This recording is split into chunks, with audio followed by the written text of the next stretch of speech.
Yo, welcome to another episode of Name This Podcast. I'm your host, Mike Bandz. And I'm Cherie. She's the co-host and the host. Just depending on which episode it is. She may be the host, I may be the co-host. You never know. But yeah, we back. How you feeling today? I'm good. How about yourself? I'm alright. You know, life be lifing. You gotta get through it though. You it is. I just got out of vacation though, so I think that's probably why I'm on a different level. I need one. I can't wait till I can get ready to take a vacation. I can see that. I need one so bad. I can definitely. So bad. Definitely. Yeah. So go ahead. So what do you want to talk about today? Well, I got a lot I want to talk about. I think you said you want to talk about family today, right? I think that's a good start. Okay. I think that's a great start because I've been going through a lot of family issues. I think everybody goes through family issues. I think they'd be capping if they say they wasn't, right? Absolutely. Yeah. Bullshit and all that. So what's your definition of a family?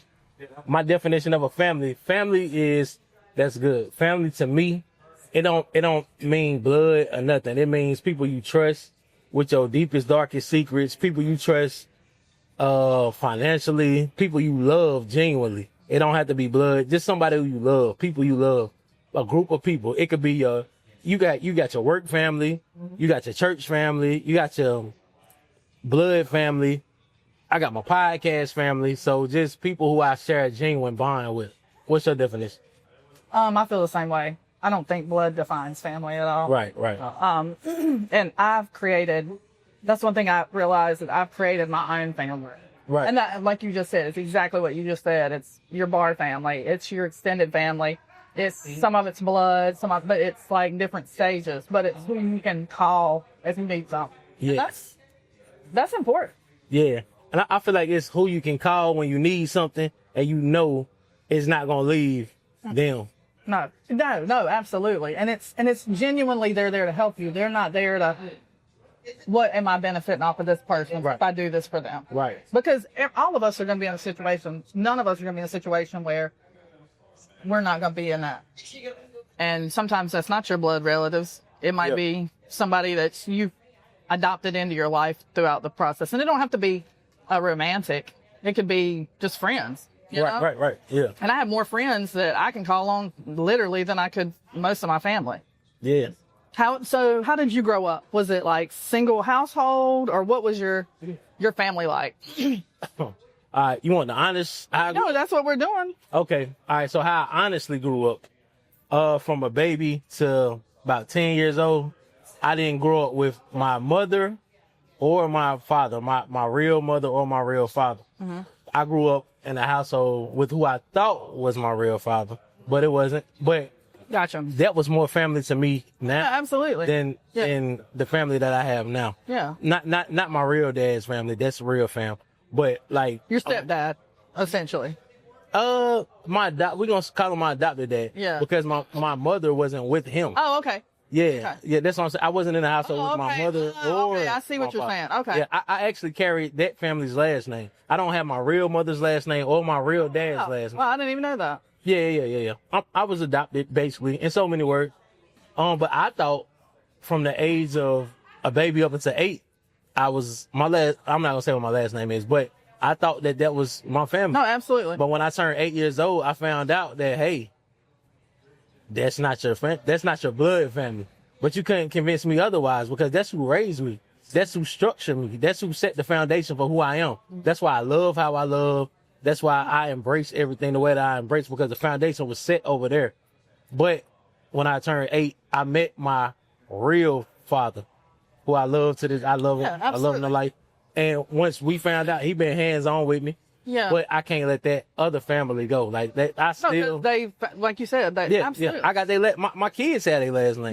Yeah. So that's why I say family ain't about blood. It's about who take you in when times get hard. I agree. So my upbringing was with a whole nother family who I thought was my real family, blood wise. Yeah. But they turned out to be my real family bond wise. Oh, absolutely. Yeah. But then I ended up moving with my mom, my real mother.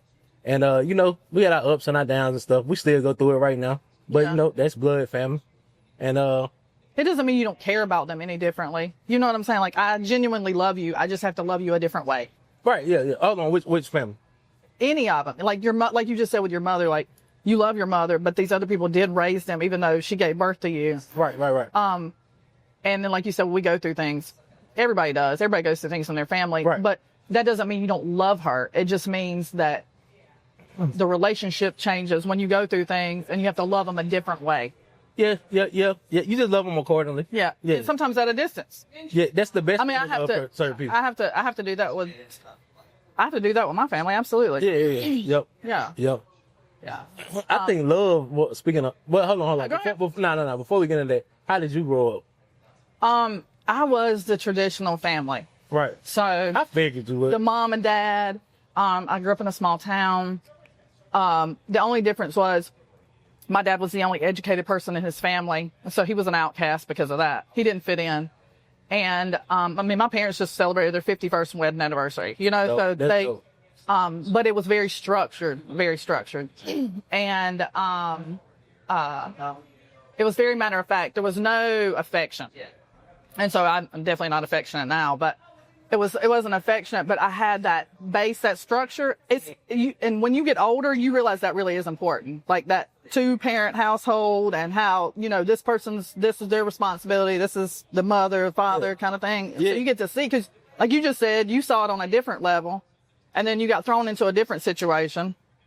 But it's funny that you said that. So then when I grew up from a traditional household, and my family is completely non-traditional. So, you know, I have children, but I raise other people's children too.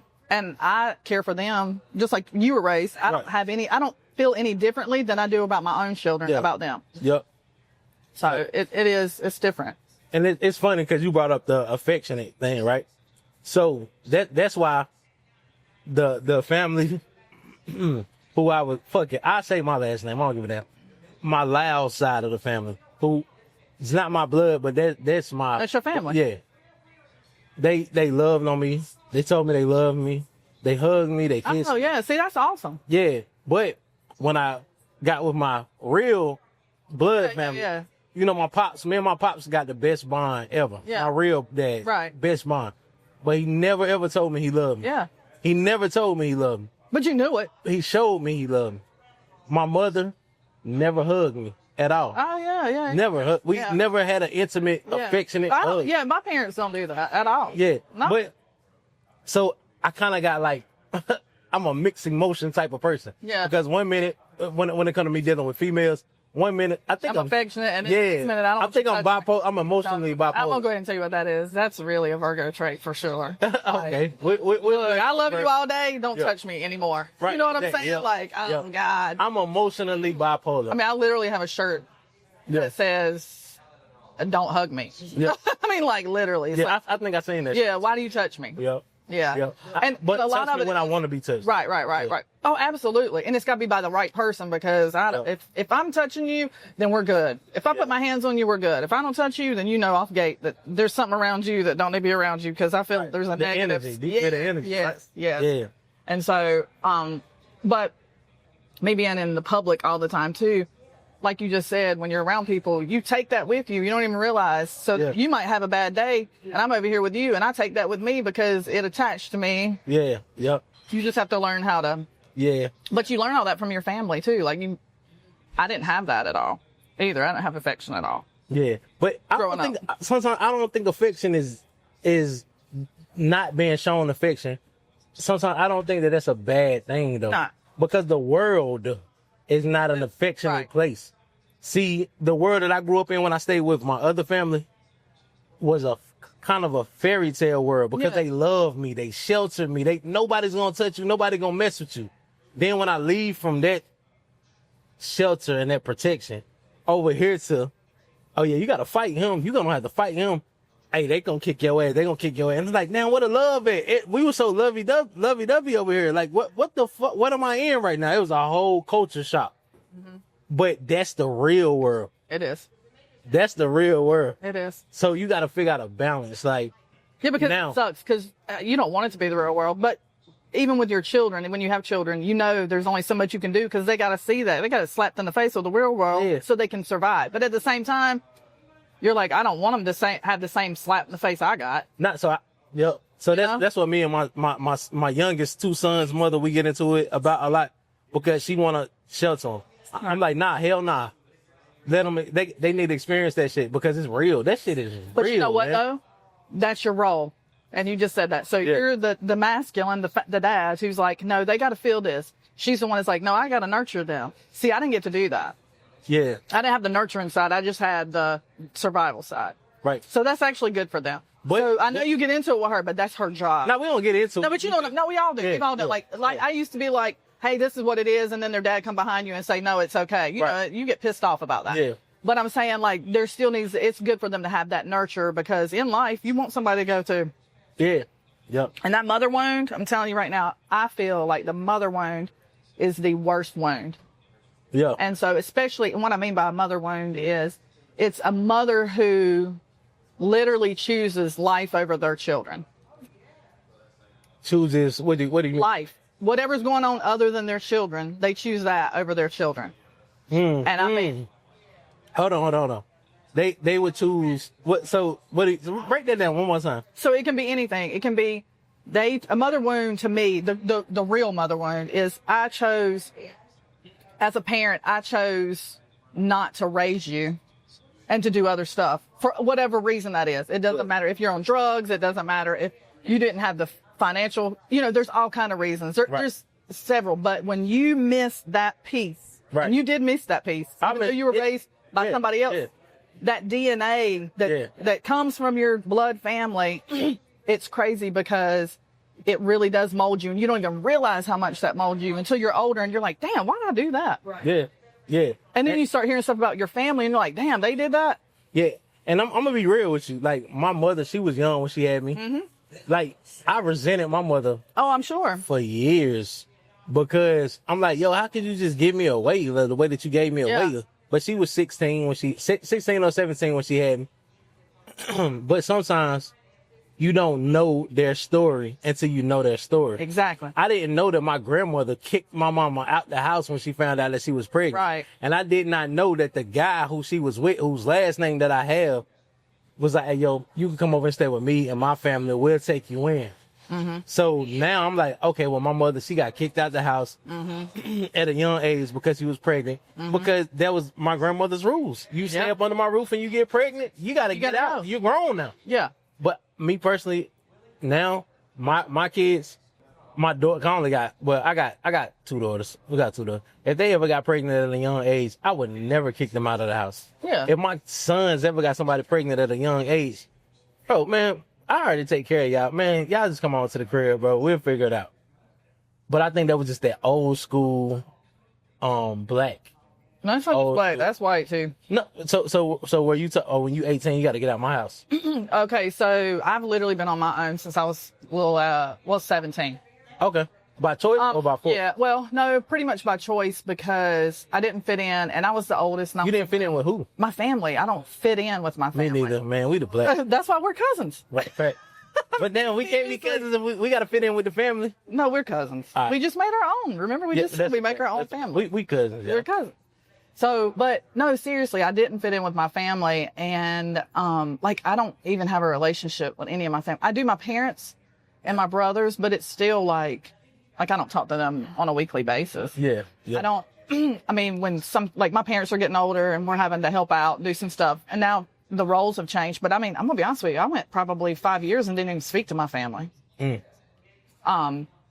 so, but my extended family, I never fit in. I grew up in a small town. Yeah. And a small town is great, but that small town mentality is like, that's not me. That's not for me. And the way that they think, and it's like it consumes you and you don't even realize it. And their whole world is around that little bitty town. And it's like, oh, God. Where we at? We are in a little bitty town right now. But I'm saying this is even smaller. We're talking about Stokes County. So I'm like, oh, God. And it's a great place, but it's not for me. Right. You know what I mean? Right. But that's okay because that's where they should be. Right. But my parents, I did grow up I grew up a lot differently than most people from a southern area. I mean, my parents were not racist, which was weird. Even, then it was weird that they weren't. And things were said. And But I realized that, like you just said, what you went with your mother, like my dad was the only one to go to school. My dad was the only one to do certain things. Right. So he set a different bar. Well, he don't care about money. He's a scientist. He don't care about money. Yeah. And so he does real life shit that we would never even understand. You know what I'm saying? But he carried a weight that I didn't realize probably till the last 6 months. Right. Yeah, we got to get rid of fruit blind is crazy. It's one. We've got to get No, rid it was of. two of them. They were trying to double team me. Oh, Lord. Nah, go It's ahead. because you're so sweet. I think the cologne I sprayed on was sweet. It probably is. It probably is. But the box. But you see, but I didn't realize I'm carrying his weight too. Yeah. And so I'm a firm believer. I don't know if you, so I'm a firm believer that like we're all made of molecules and cells. And so a scientist will tell you, because they want an answer, is you might go through 1 trillion cells in your lifetime, because we're always shedding our cells. I think it's an infinite number of cells because we've inherited the cells from our ancestors. I mean, we're talking about bloodlines. So you're still carrying in your body trauma from your mother and don't even realize you're carrying that trauma because your body has it. And so something may along the way trigger it. No. My DNA has it. That's what I'm saying. Yeah. And so to fix generational trauma, it's a special type of person, but it's definitely people who have to like go, because when you fix their trauma, when you recognize it in yourself, it's going to fix your kids. Right. And I know that sounds crazy, but it's that whole process. It echoes out. So you should definitely, hey, I got a problem with you because of this. Let me find out why I got this problem. Right. Oh, it's because you abandoned me for my whole life. Or it's because you were an alcoholic and you didn't pay bills and I had to go get a job and pay bills. I mean, everybody has their story. Yeah. I'm gonna be real. I probably shouldn't say this on camera, but I don't give a fuck. We podcasting, right? Right. My mother told me, you treat females so disrespectful. And my answer back to her was, the first woman that ever broke my heart and that ever left me was you. Mm-hmm. That ever abandoned me. So I'm just learning. So in your head, it doesn't matter. You're always I got abandonment issues. I'm going to be honest with you. Probably 90% of the people have some sort of an abandonment issue. Yeah. But black men, whoo, it's a whole nother ball game. Yeah. But when you get down to that mother and you realize that she's not the one that you can go to, that's hard shit. Yeah. And I've told my mother certain things like, Mom, let this please stay between us, please. Mm-hmm. Next thing I know, my grandma know, my aunt know, my uncle know. I'm like, God damn, like I told you this in confidence. Mm-hmm. Like, it's so like you never really had that bond that. No, never. Not to even bash her or throw her under the bus. I'm just speaking. No, it's not. No, that's just real life. It's not bashing anybody, but right. I'm grown now. I made it out. Yeah, I'm still here. Absolutely. I got kids of my own. Right. Who my kids can always share anything with me, and it'll stop with me. Yep. It stops with me. But now, speaking of, do you feel like this is a topic. So do you feel like there is and this is true, we were just talking about that mother bond and that wound. Do you feel like if you have a child, that child's love is conditional for you? Or is it unconditional? My child? The child's love for you. Do I feel like my child's love for you is conditional or unconditional? So the way that my child loves me? Is it based on the things that you do for them? No. It is, though, when you think about it. No, because my kids, they don't give a fuck if, excuse my language, they don't care if we living in a 5-bedroom house or if we living in a 1-bed. They don't know the difference. No, but what I'm saying is, you're right. You're absolutely right. Yeah. But what I'm saying is, they're still there because they know you're going to take care of them. Right. Regardless of what level. So it is conditional. No, it's not. Because my mother was not there for me at all. And I still love, but I still love. As much as she done this, I still love her. That's the part that's different. So you love her, but there's still a wall with her. It's a wall, but I still love her. Right. But the people who take care of you, you'll go a whole different level with them. No, I still go above and beyond for my mother. No, I know you do. I know that you do. Yeah. What I'm saying is, we're all in this. No, you are unconditional, but our kids really are coming out conditional. The reason that's what I'm saying. I'm a kid, though. Right. No, but I'm saying what I'm trying to get out is when they come out, somebody's got to feed this baby. It cannot be taken care of. I mean, it can't take care of itself. So Right. it's conditional. I have to be attached to this person because I have to feed off of this person, or I have to eat. They keep me warm, the whole thing. So that is automatically happening from the womb, and you didn't get that. No, yeah, right. You see what I'm Right, saying? right. See the difference there? Yeah. And so everything is still conditional, but your kids are going to be like, oh, my dad's going to take care of that. You can't say my mom's going to take care of that. Right. I mean, I don't know. I'm asking. No. I can't say that. Okay. But you're not the only one. There's a lot of people out there that can say Because that. I take care of stuff for my mother. Bingo. My mother. Even like I swear to God, I don't have, that's what I'm getting at. I have nobody that I can say, oh, well, they're going to take care of this. No, I don't have that. My parents are going to take care of it, but I don't see them taking care of me.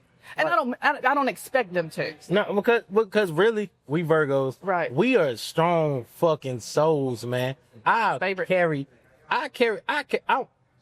trying to compare me to Jesus. No. But I carry the cross, and you can whip me. And you can turn your back. You can Judas me. And I still forgive. Yep. I still forgive. That's how deep my shit get. Oh, I agree. You can Judas me all of that. I agree. I'm built for this shit. I agree. I agree completely. I'm more than for it, tough. There's nothing you can do to me I believe that. that hasn't already been done to me. I excel. I'm going through the worst day of my life right now, today. I know. And I still came out and on podcast. I know. I swear to God, this is one of the worst days of my life. It is. And I'm not. I'm here. I show up because I'm a man. I'm strong. I'm powerful. Nobody can knock me off. Let me move over for lightning strikes. I've already been struck by lightning. It never struck twice in the same spot. So you good. Okay. So you good. All right. Yeah. But anyway. No, but you're right. No, but it's a weight.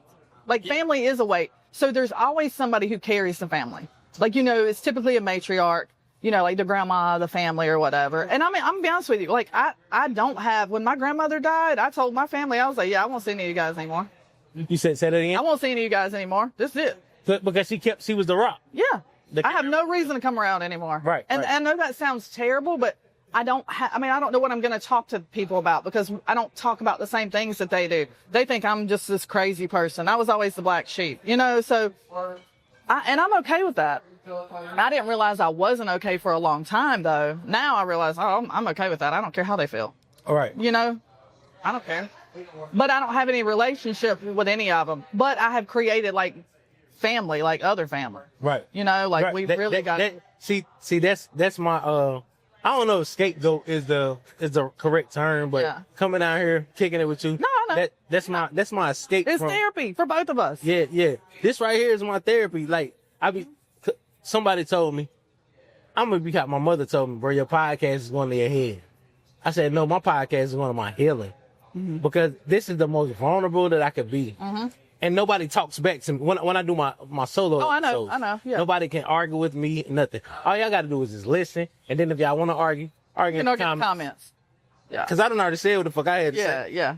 This is the best thing I ever. That's definitely another Virgo.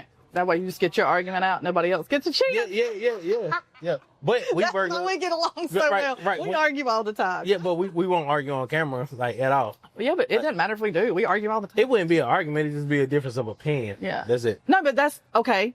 You hit it right on the head. We're back to family. You said we argue, and we do. Sure. We argue, I don't agree with you, you don't agree with me, and then we get up like nothing happened and we're back to where we were. Right. That's family. That's family. Yeah. But yeah, that's the definition of family, I feel like. So at the end of the day, just because I'm mad at you, I know that at the end, you don't have ill intentions toward me. You're not trying to do something to harm me. I don't feel either way. Right. I'm not doing anything to you. Me and you have had some real conversations. Right. It ain't going out in front of everybody like, hey, guess what, this happened. Because what's that benefit? Right. Well, let me ask you this question. What happens when family, close family, how you really feel? have ill intentions for you? That's the roughest. And that's true. That happens all the time. Yeah. And because that cuts deep, real deep. And would you ever get any of your kids locked up? No, but I would not have them locked up. But I wouldn't, if they did something that they needed to be punished for, like really punished Like for. murder or something? Yeah, I mean, like, yeah, we're talking about real stuff. Would you call the police on them? No, I don't. No, I hate calling the police. I'm like the worst person to call the police. If I call the police, it's real. Right. No, I would not get them locked up. Yeah. But if they made a mistake, I know my children and they're not on that level. Like, we'll say murder, because that's a big one. Yeah. If it was something, it would be out of self-defense. It wouldn't be like some plotted, Right. You know what I'm saying? But yeah, I would stand behind them, and they knew they have support, even though if they might be whatever punishment. But I would not have them locked up. What would you do if your kid had you locked up? And you know you didn't do nothing to them, but try to be good to them. What would you do if they had you, or call the police on you or anything? Yeah. How would you feel? Is that conditional? Or That's very conditional. See, we're going back to conditional. Like, there's a reason. If I'm not getting something from you the way I need it, then I hurt you because I didn't get what I needed from you. That's conditional.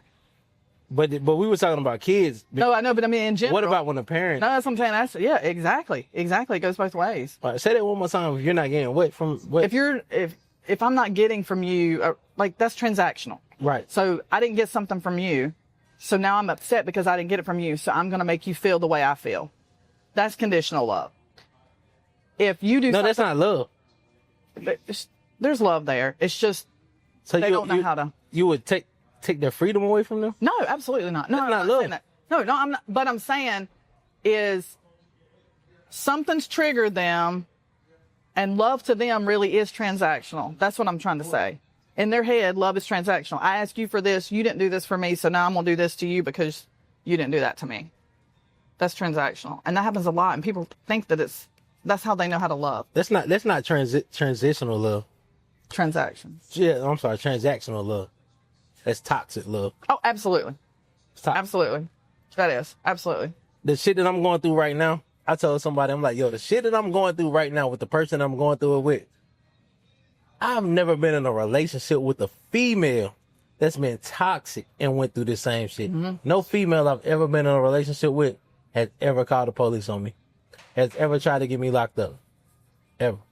But I'm not gonna get too deep into it. Yeah, I know. Yeah. That goes back to the abandonment. They would throw you under the bus for their own benefit. Yep. And that's a mother wound that is deep. I'm telling you, that's the deepest one, because that's the one person, like you just said, my kids get in trouble. I never hear from my kids, my adult kids, unless they need something. But the minute they get in trouble or something goes down, who do you think they call? Me. Because they know I'm going to be there to help them wherever they're at. You don't have that. I don't have that. I done been about to die. Literally. The last person I would call was the first person you think I should call. Oh, absolutely. Absolutely. I would never call them because I know they don't have my back. That's what I'm saying. And that's rough. No, it's not. It really life. is. No, that's still rough. It's life. It's still rough. It's life. But it is life. Yeah. I probably will call you first. I trust me, I know. Do you think I'm joking? Do you know how many people I'm on their kids' call list at the school? Yeah. Their emergency contact. I'm serious. I have a whole list of people that call me. And you'll just be on the list. Yeah. You'll definitely be on the list. So I cried maybe a month ago. Mm-hmm. But before that, I hadn't cried in so fucking long. Why is it frowned upon if a man show emotions versus a woman show emotions? Oh, it's frowned upon for women too. Oh, it's not. It really is. Y'all are emotional creatures. Yeah, mostly. I really wish I was better at it. So that's just society. Yeah. I'm gonna tell you, we're back to DNA and family. So, for instance, and you're right, even for a black man to cry, it's not supposed to happen. No. So we're going back to DNA. And in the streets, everybody wears a chain. And so the bigger the chain, what? The bigger the chain? Yeah, the more chains, the bigger the chain. Everybody's trying to get the bigger chain. You know what I'm talking about? Like, oh, it's like a respect level. Okay. Yeah. So the larger the chain, the bigger the respect, but it don't have nothing to do with emotion, though. No. I'm getting to that. I'm using this as an example, like DNA and emotions and going back. Okay. And why? So for you, but who told you this though? Who gave you that? I don't know. Like that data. The bigger the chain, the bigger the what? Wait, you're about to hear it. Okay. And nobody talk. And then I want to know who gave you that data. So go ahead. I don't know who gave me that data. A black person must have gave it to No. you. They had a little chain. But listen, so the larger the chain, it's like it represents who you are. Do you realize that the reason you still wear chains is because you wore chains when slavery was in? So the larger the chain that the slave wore, whoever's buying that slave, this is terrible. The larger it was, the better quality that slave was. Okay. Do you understand what I'm saying? So if I'm purchasing a slave and I'm not, I'm just using it as an example. The larger the chain means, oh, he's a bigger, better worker. You didn't show emotion. You did not cry. Can I keep it hot with you right now? Yeah, seriously. This is the deepest shit I've ever fucking heard in my life. I'm serious. I've never heard this. So the bigger the chain. Yes. Do you understand why? I'm gonna take this shit out. That's crazy. So it's programmed in your DNA, and you don't even realize how it's in your DNA. So even now, 200 years later, but I'm saying 200, well, literally 200 since we are done with everything. You know what I'm saying? Like, hey. But literally, we still in the same boat. Yeah. And I've been a slave like a motherfucker. Yeah, but go ahead. But you see what I'm saying? Like, I mean, and you don't even realize, but in your head, it's like, oh, these things, and they're programmed in your DNA. So you gotta stop that DNA. Well, then what are you proud of that? That's generational trauma. I don't even have no fucking words for that because I've never heard. Y'all in the comments and viewers fact check that because I've never heard that, but it makes so much. And then you're not gonna see it in history makes books. so much sense. You're not gonna see it in history The books. person who has the bigger chain was the most valued slave. That's hard. Yeah. But at the same time, you weren't valued at all. There was no value attached to you as a human. You see what I'm saying? You were a product, and that's terrible. So you still carry that. So I still feel like I'm a product we're back now. to the emotions. I'm a product now. All of us are. Even me on a different level. Not on the same level. Mine's more of religious persecution. But you see, and being a woman, because boy, we wear them chains too. Women wear chains. Trust me. Nah, y'all get the best of everything. We are, but we still carry everything on our backs. But y'all run the world, though. No, we don't. Nobody comes into You this think if we won the world? No, you're right. If we were running the world right now, we wouldn't be in this shit we're going in right now. No, but that's just because men, after people come to the world, men try to manipulate. Absolutely. Can I say this without nobody getting offended? No, we White can. men try to manipulate everything. Because we only had one black president, quote unquote. His mother was white, his daddy was black. Before him, all the presidents been white. But white men have ran North America since the beginning of the time. They ran it since the beginning of the time. They manipulate everything to make it fit their narrative. So. But wait, back up. To what narrative, though? That's the issue. What narrative? That they run the world. But where'd they get the narrative from? What did they run the world? It's the next step. It's another level you're missing. What did they run the world? What made them want to do that narrative? What made them want to take over? They did it in the name of God, Jesus. Yeah, I mean, but that if you want to manipulate somebody, tell them God told you to do it. Oh, absolutely. Yeah, somebody told me like, hey yo, I want to come help you with your business because God told me to. Like, bro, get the fuck out of here. God ain't told you that shit. Mm-hmm. But if you come in the name of God, in the name of Jesus, they'll do it. On your dollar. But you see what I'm saying? And your dollar says, in God do we trust. Absolutely. Yeah, but somebody told me that this is a white man's world. Yeah. But I don't think it's a white man's world. Okay, so it is world set up this way. World? Yeah. Or okay, so or country. No world. So they run China? Yes, to a certain extent. So there's two companies. This is another podcast. The other one of these. there is a handful of people that run everything in the entire world. And maybe one of them, two of them, are different ethnic groups. So you think about that. You said a handful of people. Yes. What's the handful? How many people? Because you said two of them are different. So, well, let's say there's two companies, so each one has a handful. So you may, well, let's say 10, 12 people, and that's literally, and I'm not making that, in the entire world. Let's say it's 10. Out of them 10, how many are white? Probably 8 of them. So 7 or 8. So it's 2 other ethnicities that, which will be Asian, and 1 black person.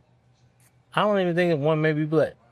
It's more Middle East. If they black, exactly. Mm-hmm. Why is that? It's designed that way. Who set the design, though? That's a good question. Because we all fall in behind it. Or if not, you'll die. Right. Or not even physically. You will be crucified to the media. Oh, absolutely. You see how Puff Daddy been crucified. I don't know if he guilty or not guilty or whatever. But I think... Did you not see my shirt? This is my new favorite shirt.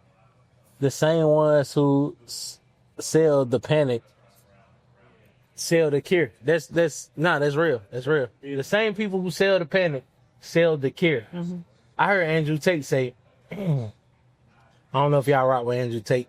Some people say he's misogynistic and all of that. I just like the message that he say. He says, the media does not give you the news.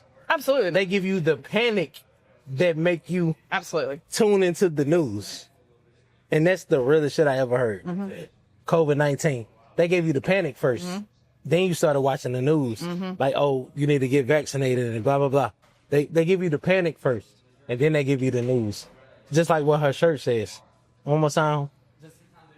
The same ones who sell you the panic. Sell you the cure. They sell you the cure. So that's why, I mean, I don't watch mainstream media. I really don't. Yeah. I'm not on social media a lot. Like I used to be, and it's like, it's consuming. And here I am on a podcast wanting to do it. This freak fly is about to drive me insane. Don't worry about it. But no, you're on the podcast trying to get your perspective out. Yeah. But you know what though? And it's funny that you said, we get so caught up in, like, I like this person. And then they'll say something I don't like. And then they're like, oh, wait, I don't like this person anymore. But why? I just have a different opinion than you. That's it. I might agree with you on 50%. The other 50% I might not. But I don't need to change you because we don't agree. Look, can I cut you off for like a 30 seconds? Yeah. I said something one time a while ago on a podcast. And you DM me. You were like, fuck you. Oh, I did. And I was like, damn. I did. I hope she ain't feel no type of way about what I said. And the next day we was cool as fuck. You're like, oh nah, that was just, I already know, bro. So you didn't judge me off what I said, but in the moment you was like, I don't agree with what you said, but you still agree with me as a person. Yeah. Yeah, absolutely. Yeah. And I didn't mean no disrespect. I know you didn't. Yeah. And I wouldn't disrespect it. I'm just saying, shut the fuck up sometimes. Yeah. You know what I'm saying? Yeah. But sometimes I can't shut the fuck up. No, and I'm not mad at you for that. Yeah. So if I shut the fuck up, that means I'm conforming. Absolutely. Right. And that's where we get back to like upbringing and our family. And so I was told that you are in this box, like literally. Even though my dad was a scientist, he still lived in a box because he did stuff he was in research and he did all this really cool stuff. Actually, now that I'm an adult, but he lived in a box, by the rules. Like when I tell you he's by the rules, it is black and white. There is no gray with him. This is right or wrong. And he is one of those that if I don't agree with you on some level, I don't like you anymore. Because he's just in that row, but that's what they want you to believe. That's what they want you to believe. They want you to think, oh, we're so different. And we are. We come from different backgrounds. We're different cultures. We're different ages. But guess what we're doing though? Right. We're receiving the information from the same database. Absolutely. But it's up to you how you interpret the information. Absolutely. We get the information from the same place, but you might interpret it different. I may interpret it different. Yeah. Certain foods you eat. Yeah. May taste differently than it will for you. Do you like fish? Yes. I hate it. I know. But that don't mean that fish is bad. Right. It's just means you don't it's- like it. Right. That's all it boils down to. Right. Yeah. But it's people get so caught up in all of the you've got to be like this. So even when I was growing up, it was like you had to be in this row. Like this is hey, you're going to go to college, you're going to do this, blah blah blah. Like when I got married, I only got married because my parents were pretty much like, so you're moving out with this man or you get married? And I was like, yeah, we'll get married on Wednesday. And we did. We went to the Justice of the Peace and got married just for them. I was 19. What the hell was I doing getting married? You know what I'm saying? That's one thing I want to know. Why do white people get married so early? It's because it's programmed in, like, that's your role as a female, too. Yeah. Like, you find a good husband who has a decent job that can retire, you know? But that's 90% of the people, and that works for them. So they got married for love or obligation? Probably both. Probably both. I mean, like, my parents, like, they love each other, but they're not, like, lovey-dovey at all. You said you never seen affection. Yeah, they rarely were affectionate to each other either when I was, you know, but they're like, when my mom's sick, my dad's on it. The same vice versa, you know, like they take care of their roles in the household. But it is different because, and like my brother's married, he's been married for several years and they have a good relation, you know, 2 girls, like the whole picket fence kind of thing. Right. I don't have that. I don't want that though. What do you want?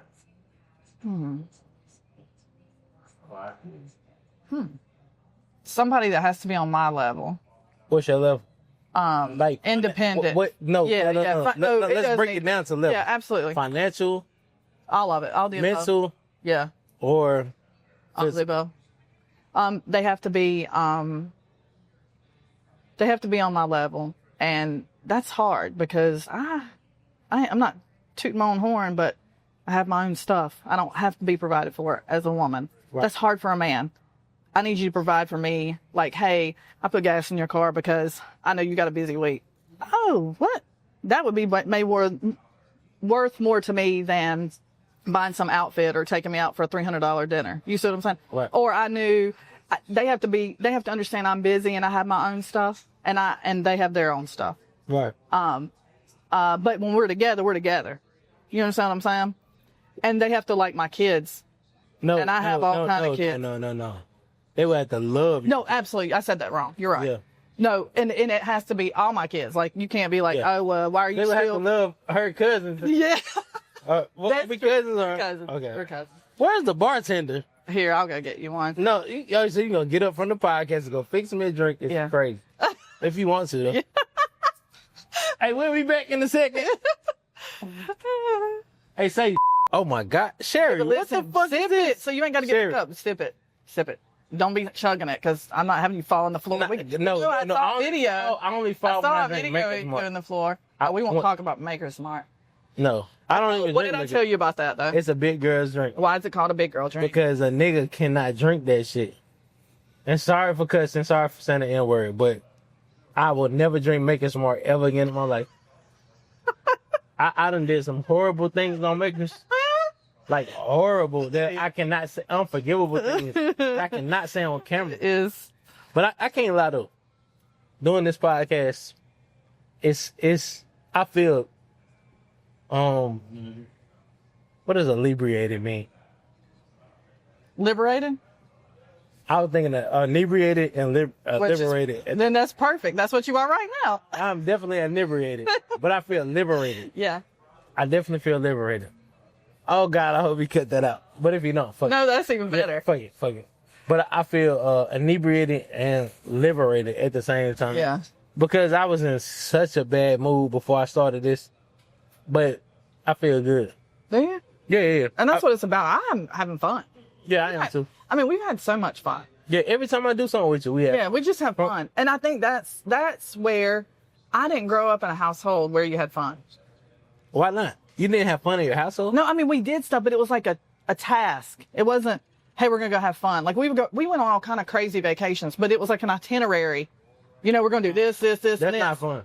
You see what I'm You saying? gotta wing like it. everything had to be structured. No. And so now, and I had to do that with my children because I was raising my children on that crazy schedule too. So everything had to be structured. Like we had to be at practice at this time, you know, and now I'm like, wait a minute.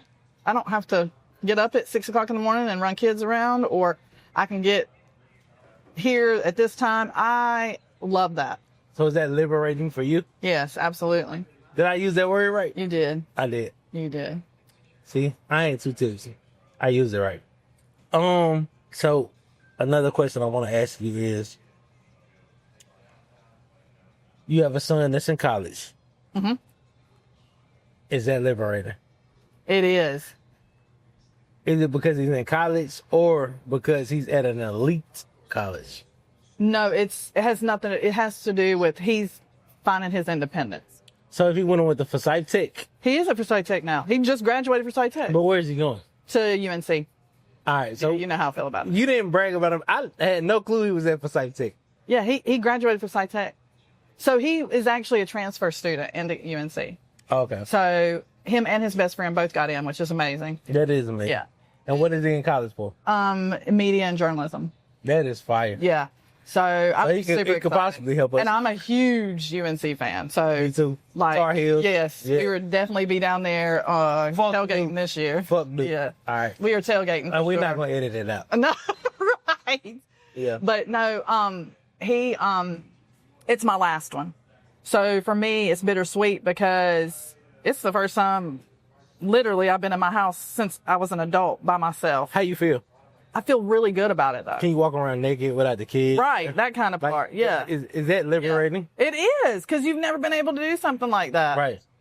And it's more of, I don't have to pick up after somebody else, or I really like my space right now. Right. And so what I really like is that he's like really taking this serious, and he's getting the stuff from his apartment, and he's on Who's it. an adult? Yeah, yes, and I love that. And guess what? You know why you love it? Because you trained them. I love it, and thank God he did. I mean, all of my kids are out of the house. They all came back at periods. Don't get me wrong. Everybody has to. You got to come back to the nest. But you got to reset. They're all on their own. They're all, absolutely. Absolutely. Tell the cameras that, tell the cameras all your kids are growing on their own. All my kids are grown on their own. All right. Because I posted. I saw the You comments. seen it? Yeah. Did I come to your defense? Yeah, you did. I did. Because we're cousins. We cousins. We definitely. And I saw that, and I almost commented on there. Nah, I got you. You ain't got you. I didn't. You're absolutely right. Right. Because you did. And I was like, oh, but it was really good because it proved a point, because he has no idea who I am or what I've done. That was a or girl. That was a woman. He or she. Or it might have been a both. But I don't know. But whoever it was, they don't know anything about me. And their first conclusion is they think I've been with all these men, and they don't realize I raised everybody else's children. Right. And that's okay. I don't have to prove myself to anybody, but it's like that first, so off gate, back to the labels, the beginning, they had labeled me off gate. Yep. And I thought, wow, I'm not even upset about that. And then I didn't have to, because you sure. I got you. You did. I got you. It's like, oh, he's like, hold up. Yeah. All her kids grown. Yeah. What you talking about? Yeah. They all grown. She's speaking on some shit from the past. I don't know what you got going on now, but I can say her kids is grown. Yeah. Yeah. But I definitely, like, this shit is dope, man. I think so too. Yeah. We got many, many more episodes to come. We got many more events to come. Fun stuff. Fun. Adventures. Yeah. Our field trips. Yeah. We go on field We trips. got to go to the gym together. Okay. Well, get the trainer, and we'll get him to see who. Okay. Yeah. All right. So what are we doing? I don't know. We'll have to come up with some competition. You're probably going to win, though. Why do you think I'm going? Because you've been going to the gym. I just walk. Yeah, I do go to the gym. You said it was like unmasculine to go to the gym because it smells like men in the locker room. No, I do said. You remember that? Yeah, I did. I said I understand why gay guys like the gym. I'm not gay though. I understand. I'm just saying I understand why they do. Well, why do straight men like the gym? I don't know. You tell me. Because it's therapeutic. Okay. I don't like the gym because So it's you boring. think it's gay to like the gym? No, not at all. I'm just saying that's what I was like. Oh my God, I understand it now. Like that makes sense. But why I not think it's boring. That's why I don't like it. So why do you not? You understand why gay people like the gym, Yeah. but why do you not understand why straight people like the gym? No, it was a joke though about the gay people like. I because was like, men. well, damn, Yeah, no, we were joking about that is crazy. No, I'm saying like it's a joke. I wanna be in shape. men in there, and hey, like There's women in there too. yeah, but Then I go mostly to- men. Well, I know. Then I go I to- know men go. I go to the see Unity. Listen, Yeah. I went to the gym one time. I went into the steam room. I instantly got scared when I walked in the steam room. Cause it was a woman sitting in the steam room with her bra. Oh. I like, what the fuck? Am I in the right place? She's like, yeah, baby, come on in. I said, all right. But that's where it stopped though. Yeah. I was definitely thrown off.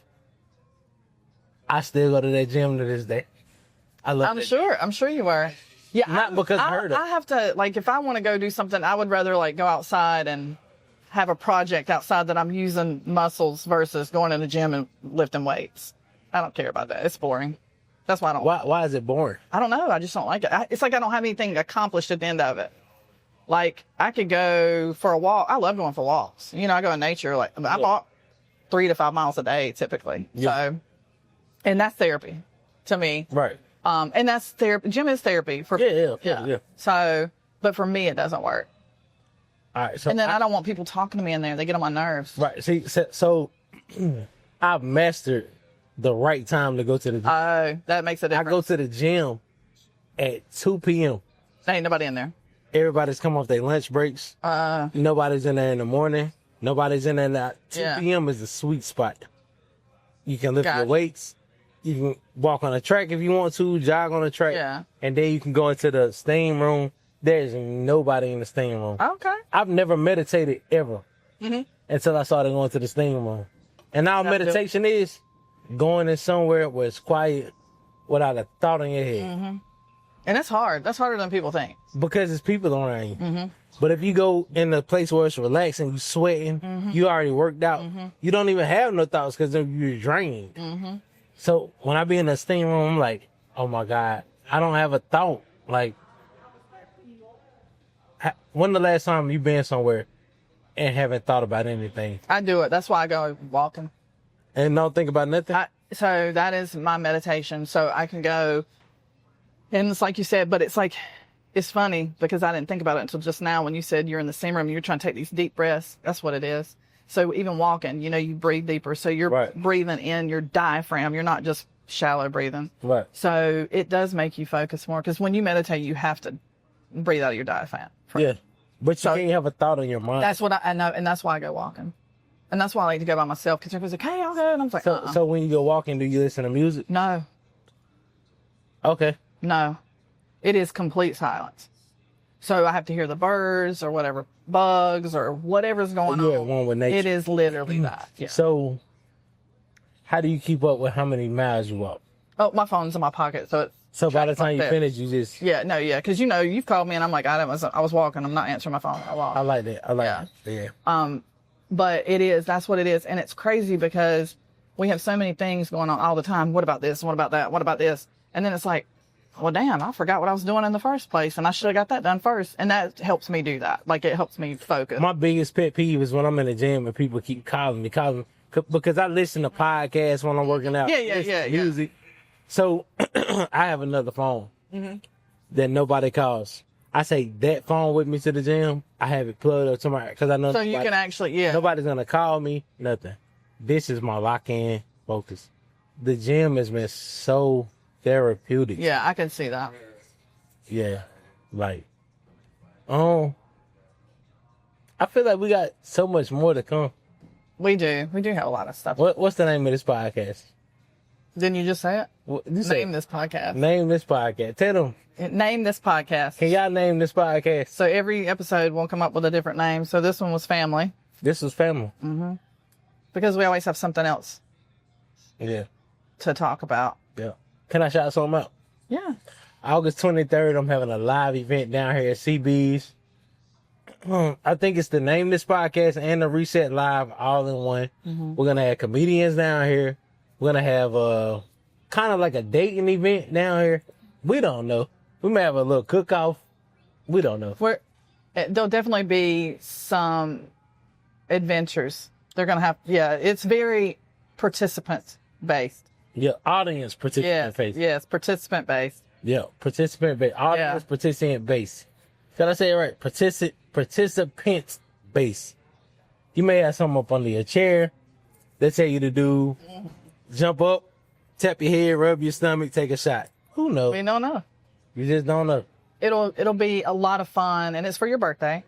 And, but what's going to be fun about it, it's not the same. The red party is the black party. Let's do a 90s party. It's not the same. It's something different, and fun and light and just celebrating.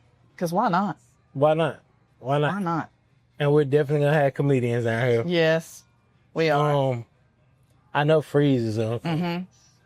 Todd McLaurin is gonna be another comedian. Sherry Bottoms is gonna be hosting too.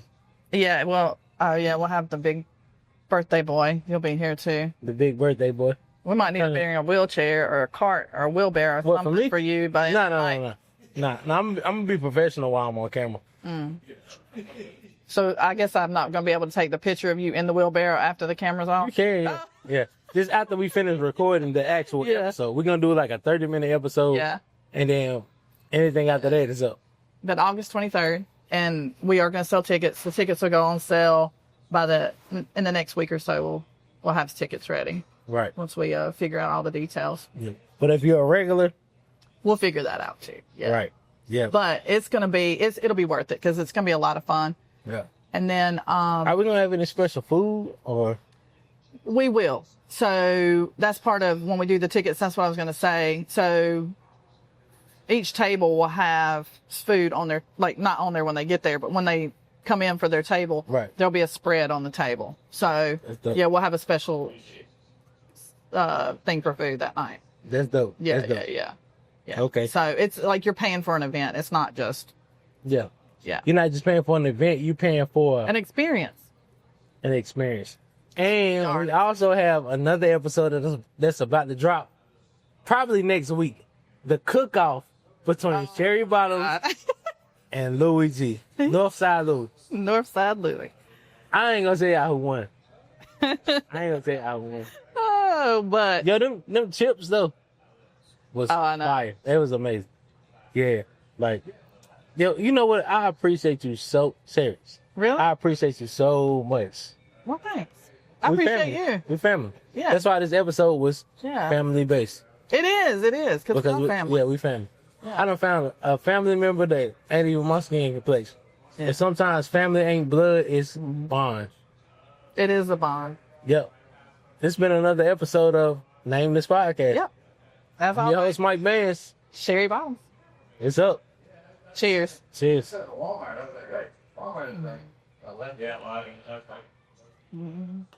Perfect.